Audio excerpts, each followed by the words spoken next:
HS fourth semester Bangla কবিতা কেন এলো না নিয়ে আলোচনা করব। একটু মন দিয়ে ধৈর্যের সাথে শুধু একবার শোনো। কথা দিচ্ছি আজকের এই আলোচনাটি মাধ্যমে কবিতা তো বুঝতে পারবেই। মোড়ে ভিড়, একটা কালো গাড়ি, আর খুব বাজি ফুটছে। সুভাষ মুখোপাধ্যায়। কবিতা কেন এলো না? কেন এলো না এই প্রশ্নটি কেবল কিছু শব্দের সমষ্টি নয়, এটি হলো এক বুক ভরা অপেক্ষা, এক রাস অভিমান, আর হৃদয়ের গভীর থেকে উঠে আসা এক আর্তনাদ। এই প্রশ্নটি সেই অপেক্ষার কথা বলে যখন মন বারবার ঘড়ির কাঁটার দিকে তাকায়, কিন্তু প্রিয়জনের দেখা মেলে না। এই প্রশ্নটি প্রেমিকের জন্য প্রেমিকার, সন্তানের জন্য বাবা মায়ের, অথবা বন্ধুর জন্য বন্ধুর হতে পারে। এই কবিতায় একটি মধ্যবিত্ত পরিবারের সাদা কালো গভীর দুঃখময় সন্ধ্যার ছবি ফুটে উঠেছে। তো চলো প্রতিটি পংক্তি ধরে ধরে এর গভীর অর্থ যদি বুঝিয়ে দিই। কবিতার অর্থ ও মানে। সারাটা দিন ছেলেটা নেচে নেচে বেরিয়েছে।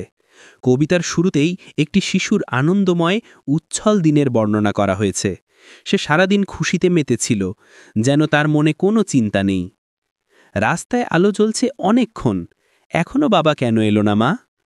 সন্ধ্যা গড়িয়ে রাত হচ্ছে, রাস্তাঘাটে আলো জ্বলে উঠেছে। শিশুটির মনে এখন বাবার জন্য অপেক্ষা।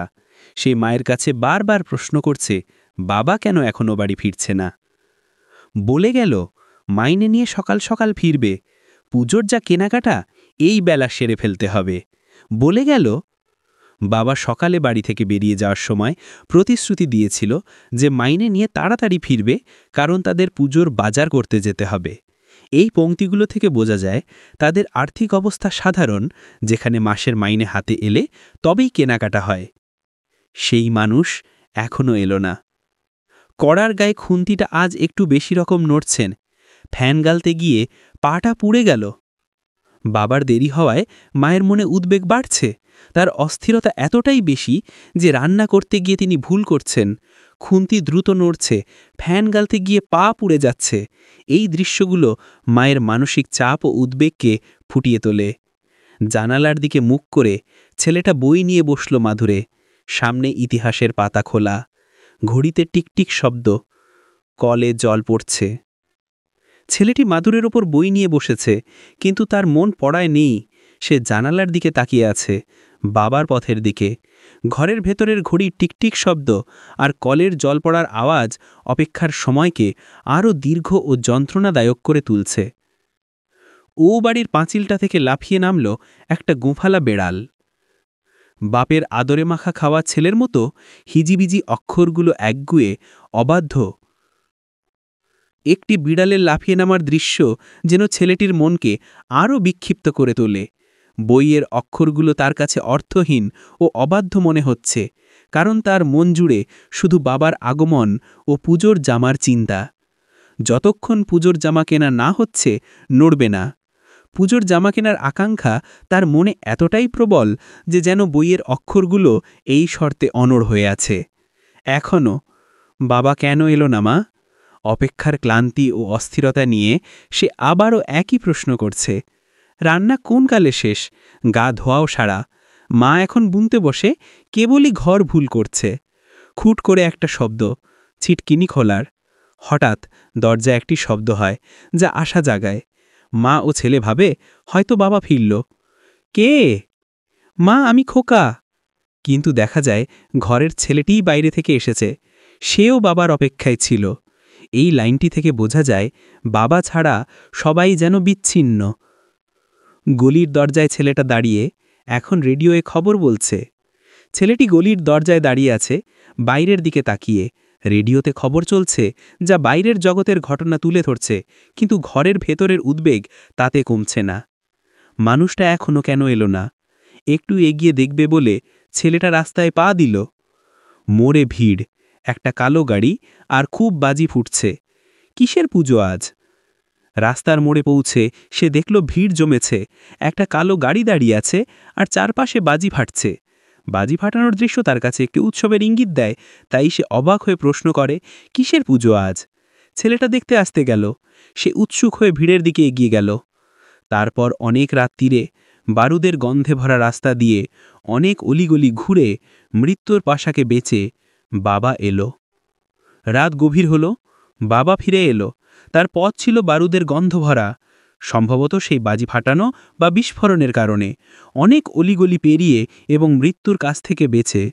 এই পংক্তিগুলো থেকে স্পষ্ট হয় যে বাবা কোনো দুর্ঘটনার শিকার হয়েছিলেন, যা থেকে তিনি প্রাণে বেঁচে ফিরে আসেন। ছেলে এলো না। কবিতার শেষ পংক্তিটি হৃদয় বিদারক। বাবা ফিরে এলেও ছেলেটি আর ফিরে আসেনি। যে ভিড়ের মধ্যে সে গিয়েছিল, সেখানে হয়তো কোনো মর্মান্তিক ঘটনা ঘটেছে, যার শিকার হয়েছে ছেলেটি। এই একটি মাত্র লাইনে একটি পরিবারে নেমে আসা ভয়াবহ ট্র্যাজেডিকে তুলে ধরা হয়েছে। যে আনন্দ ও অপেক্ষার মধ্যে দিয়ে কবিতা শুরু হয়েছিল, তা শেষ হয় এক চরম বিষাদময় পরিসমাপ্তিতে। দুর্ভাগ্যক্রমে ছেলেটির শেষ পরিণতি অত্যন্ত বেদনাজনক। পুজোর জামা কেনার আশায় যখন সে বাবার অপেক্ষায় ছিল, তখন সে নিজেই রাস্তায় বেরিয়ে পড়ে। সেখানে একটি দুর্ঘটনার কারণে বাজি ফাটানোর আড়ালে সে ভিড়ে মিশে যায়, আর ফিরে আসে না। বাবা অনেক রাত করে মৃত্যুর পাশাকে মেচে ফিরে এলেও তার নিজের চন্টু বাচ্চাটিকে আর দেখতে পায় না। এই বেদনাদায়ক পরিণতি পাঠককে এক চরম বিষণ্ণতার মুখোমুখি করে, যেখানে আনন্দময় অপেক্ষার শেষে নেমে আসে এক নিদারুণ ট্র্যাজেডি। আসলে জীবনটা দুঃখজনকভাবে ছোট অক্ষরে লেখা, যেখানে সাধারণ মানুষের স্বপ্নগুলো ক্ষমতালিপ্সু স্বার্থান্ধদের আগুনে পুড়ে ছাই হয়ে যায়। তাদের হাসি, স্বস্তি আর উচ্ছ্বাস কেড়ে নিয়ে হতাশার অন্ধকারে ঠেলে দেওয়া হয়। প্রিয়জনের জন্য অপেক্ষারত মন দেখে রাষ্ট্র ও লোভের সুতীক্ষ্ণ থাপা কিভাবে জীবনের প্রতিটি আশা ছিন্নভিন্ন করে দেয়। শেষ পর্যন্ত কেবল বিপন্নতা আর বিষাদই অবশিষ্ট থাকে। চলো এবার এখান থেকে গুরুত্বপূর্ণ প্রশ্ন উত্তরগুলো দেখে নিই। ১ নম্বর প্রশ্ন, এখনও বাবা কেন এলো না মা? এখনও বলতে কোন সময়কে বোঝানো হয়েছে? ছেলেটির এমন প্রশ্নের কারণ কি? প্রশ্নমান ২+৩, অথবা প্রশ্নগুলো অবশ্যই দেখে নেবে। ২ নম্বর প্রশ্ন, সারাটা দিন ছেলেটা নেচে নেচে বেরিয়েছে। ছেলেটা কে? তার নেচে বেড়ানোর কারণ কি? উত্তরের পয়েন্ট মনে না থাকলে তোমরা পয়েন্ট তুলে প্যারাগ্রাফ করে লিখতে পারো। ৩ নম্বর প্রশ্ন, সেই মানুষ এখনও এলো না। মানুষটি কে? তার জন্য কারা কেন প্রতীক্ষা করেছিল?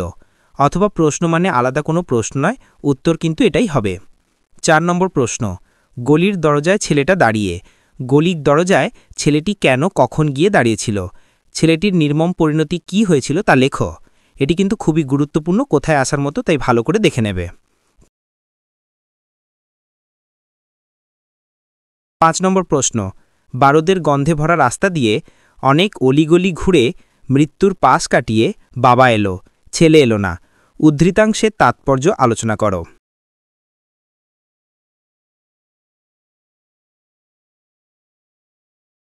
৬ নম্বর প্রশ্ন, হৃদয় ক্ষুদির গন্ধ বলতে ছেলেটির মনে কিসের আকাঙ্ক্ষা বা বাসনার কথা বলা হয়েছে?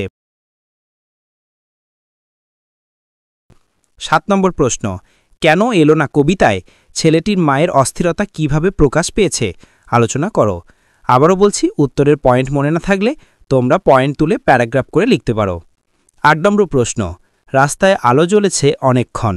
প্রসঙ্গসহ উদ্ধৃতাংশটির তাৎপর্য ব্যাখ্যা করো।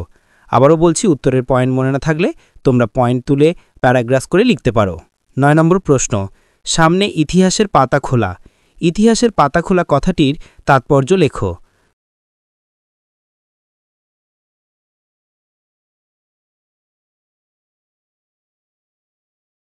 ১০ নম্বর প্রশ্ন, অক্ষরগুলো একগুয়ে অবাধ্য বলতে কবি কি বোঝাতে চেয়েছেন আলোচনা করো।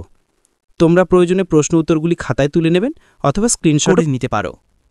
১১ নম্বর প্রশ্ন, কেন এলো না কবিতায় কোন সময়ে সামাজিক অস্থিরতার চিত্র ফুটে উঠেছে? পিডিএফগুলি বিনামূল্যে পেতে চাইলে গ্রুপে জয়েন হয়ে আমাদের হোয়াটসঅ্যাপ চ্যানেলের সঙ্গে যুক্ত হতে পারো। হোয়াটসঅ্যাপ চ্যানেল লিংক ডেসক্রিপশন বক্সে দেওয়া আছে। সর্বশেষ প্রশ্ন, ১২ নম্বর প্রশ্ন, কেন এলো না কবিতায় ছেলেটির জীবনের কোন